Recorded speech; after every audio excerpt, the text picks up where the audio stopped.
Assalamualaikum warahmatullahi wabarakatuh. I'm Arina binti Abdul Ghani and today I'm going to present my research project entitled Pyrolysis of Sewage Sludge. Nation generation per annum of sewage sludge have been projected to escalate around 7 million metric tons by the year of 2020, so it has to be managed effectively since it is an inevitable byproduct. Thermochemical conversion is a process that allows further approach to manage sewage sludge, where it can provide effective volume reduction and convert carbon-rich organic into valuable energy and fuel.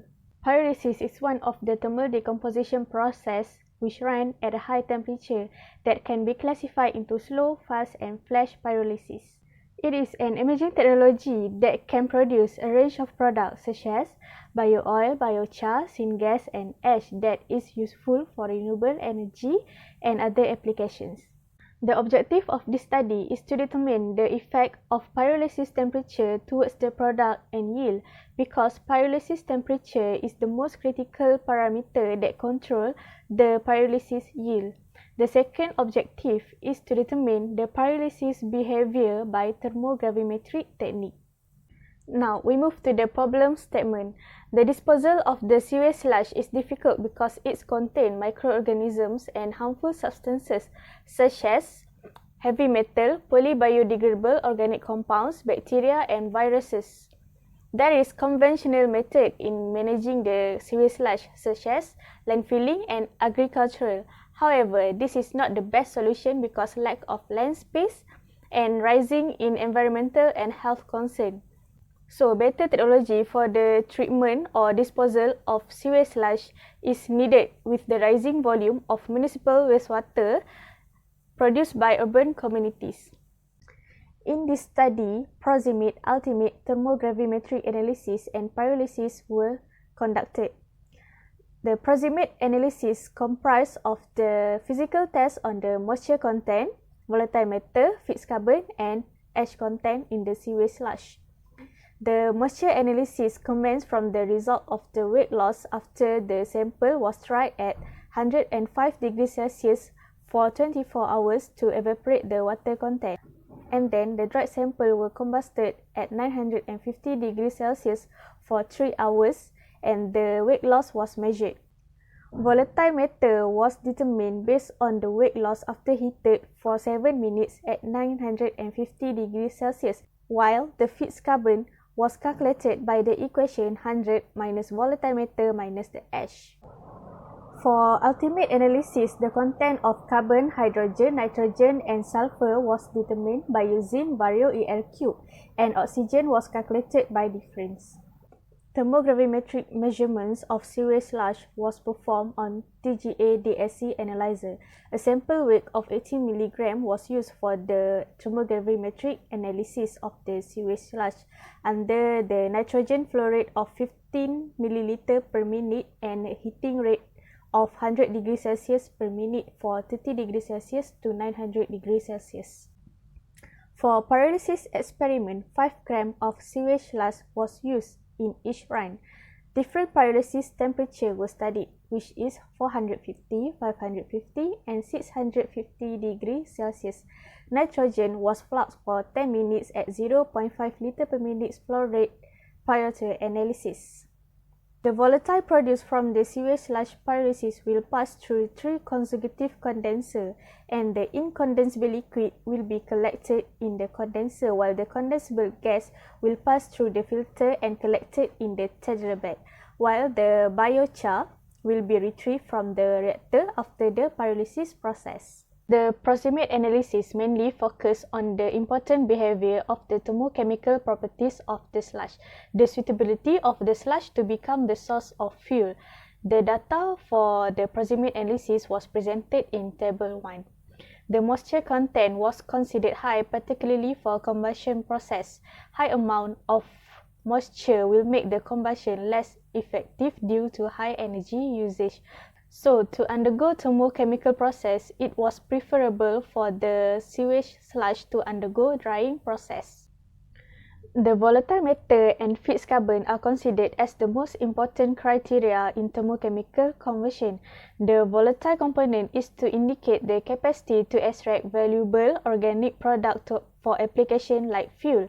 The amount of volatile matter is slightly low compared to the previous study recorded by Said Hassan et al. 2017. For pyrolysis process, high volatile matter will produce more tar.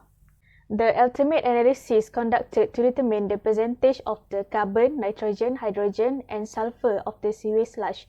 The percentage of the component can be referred in table 2. The data shows the amount for the carbon for both samples is slightly different.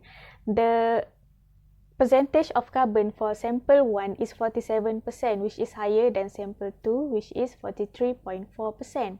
For fuel product, hydrogen and carbon is the major criteria that can contribute to higher heating value. According to Miranda, other than high heating value, hydrogen will also form a volatile during the pyrolysis process. Sample 1 record the amount of nitrogen at 13.5% and the sulfur at 1.7%. For sample 2, the nitrogen value is slightly lower than sample 1, which is 8.8% and sulfur 1.7%. The presence of the nitrogen and sulfur can lead to considerable challenge due to high potential of secondary environmental pollution because large quantity of sludge-bound nitrogen and sulfur are volatilized with volatile during the pyrolysis process during thermochemical conversion. Figure 2 and 3 shows the thermogravimetric and differential thermogravimetric curve for both samples, which involve 3 major decomposition. The first decomposition occurs between temperature 50 degrees Celsius to 150 degrees Celsius.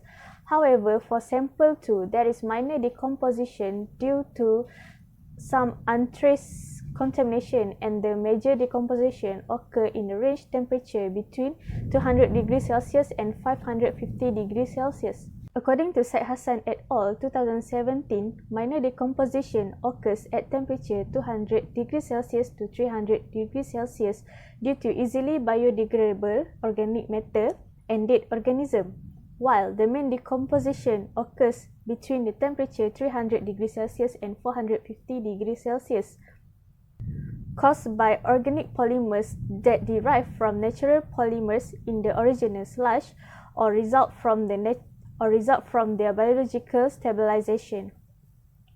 Another minor decomposition occurs above 450 degrees Celsius, which is correlated with thermal degradation of components that are difficult to biodegrade, such as cellulosic material. Moving on to the last part, which is pyrolysis. As I said before in the objective part, pyrolysis temperature is the most critical parameter that can control the pyrolysis yield. Figure 4 shows the yield of char, tar and vapor at 450 degrees Celsius, 550 and 650 degrees Celsius. Previous study by Lu 2012 shows that the biochar declined with the increasing in the temperature, while the product yield for liquid and vapor increased with increasing in temperature. However, the result obtained at 650 degrees Celsius is contrast with the study. The vapor product should be greater and the biochar product should be decreased with increase in temperature. This is because higher temperature will result in rapid heat transfer, which will turn the material into volatile product. At high temperature, the decrease in biochar yield was mainly due to the decomposition of organic material. In conclusion, the thermochemical properties is to indicate the behavior of the sewage sludge towards the thermochemical process. The study shows that both sample is high in moisture content, so it needs to be dried before undergo thermochemical process. The study also proved that the sample is rich in carbon, so it can be used to produce valuable product from the thermochemical process. The study of the pyrolysis also shows that different temperature will give different yield of product, in which the yield for the biochar decrease and the yield for the liquid and vapor increase with increasing in temperature.